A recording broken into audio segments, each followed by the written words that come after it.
देखिए, जो स्टेटमेंट्स हैं या जो रीज़निंग है, या कह लीजिए कि जो वो अपना एक लॉजिक प्रेजेंट करते हैं, जब इतने लेंथी फेलियर्स हो जाएं, जो कि मिडल ऑर्डर के हो गए हैं, और बल्कि जब से उनका करियर स्टार्ट हुआ है बड़ी कम जो है ना वो मैच विनिंग परफॉर्मेंसेस उनकी तरफ से आई हैं। तो ऐसे में दिफा करना उनका आसान भी नहीं रहता। तो बेसिकली तो ये कोचेस के लिए भी बड़ा मुश्किल है कि उन्हें डेली बेसिस के ऊपर डिफेंड करना, और अनलेस के वो कोई परफॉर्मेंस पुट अप करे। तो फिर उसमें जब आप रीजनिंग देते हैं, बजाय कि ये कहें कि ये अच्छा नहीं खेल रहे लड़के, अगर आप उनको बैक करने लगेंगे, रीजनिंग देने लगेंगे, तो फिर रीजंस पे तरह तरह के बाहर निकलते हैं, और वो हर दफ़ा जो है वो लॉजिक से रिलेट नहीं करती रीजनिंग। अगे जैसे कल उन्होंने बात की कि जी हमारी दफ़ा धूप थी और उनकी दफ़ा बादल थे, और बादलों में बॉल बल्ले पे आना शुरू हो जाता है। हमने ये तो सुना था कि बादलों में जो है वो बॉल थोड़ा बहुत बॉलर को मदद मिलती है, बॉल थोड़ा हिलने लगता है, स्विंग होने लगता है, और फास्ट बॉलर से भी यही सुना हुआ है। लेकिन ये तो कभी ज़िंदगी में नहीं सुना कि बादलों में गेंद बल्ले पे आना शुरू हो जाता है।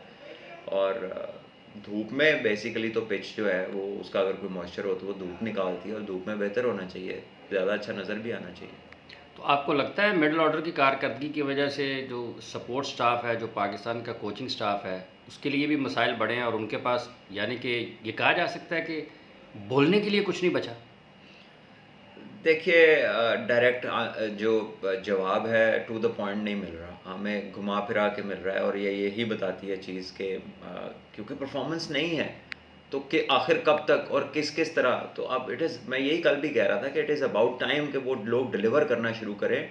वो अब परेशानी का सबब बन रहे हैं हर ऐसे प्लेयर या हर ऐसे ऑफिशियल के लिए प्रेस कॉन्फ्रेंस में आके, क्योंकि उनसे वही सवाल बार बार होता है जिसकी जब तक परफॉर्मेंस नहीं आएगी, जिसका जब तक बैट से जवाब नहीं आएगा, तो अब उसके जवाबात खाली ज़बानी जवाब देना बड़ा मुश्किल हो गया। 150 छक्के लगाए जाते हैं। डेविड गॉवर ने कहा कि मैचेस में हमने सिर्फ 2 देखे हैं। तो इस मिडल ऑर्डर का हकीकी मसला आपके ख्याल में क्या है?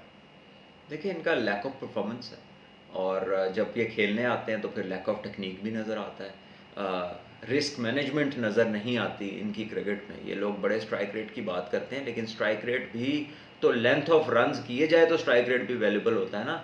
ये तो नहीं है कि 10 ओवर पड़े हैं, आपकी बारी आ गई है तो 2 बॉलों में 12 करके आप आउट हो जाओ, तो उस 600 के स्ट्राइक रेट को सर पे मारना है। बात तो ये है कि अगर ये वहाँ पे 30 बॉलों में 50 करे तो टीम का भी फ़ायदा है, इनका भी फ़ायदा है। तो कोई बैटिंग की लेंथ तो 35 रन कर दें 18 गेंदों में, 25 कर दें 15 गेंदों में, 12 गेंदों में, जैसे चीफ सेलेक्टर साहब ने कहा कि हमें इनसे लंबे रन नहीं चाहिए, एक अपना रोल प्ले करते हुए 25-30 रन कर दें। लेकिन वहाँ पर वो भी वैसे नहीं आ रहे, और अब इट इज़ अबाउट टाइम।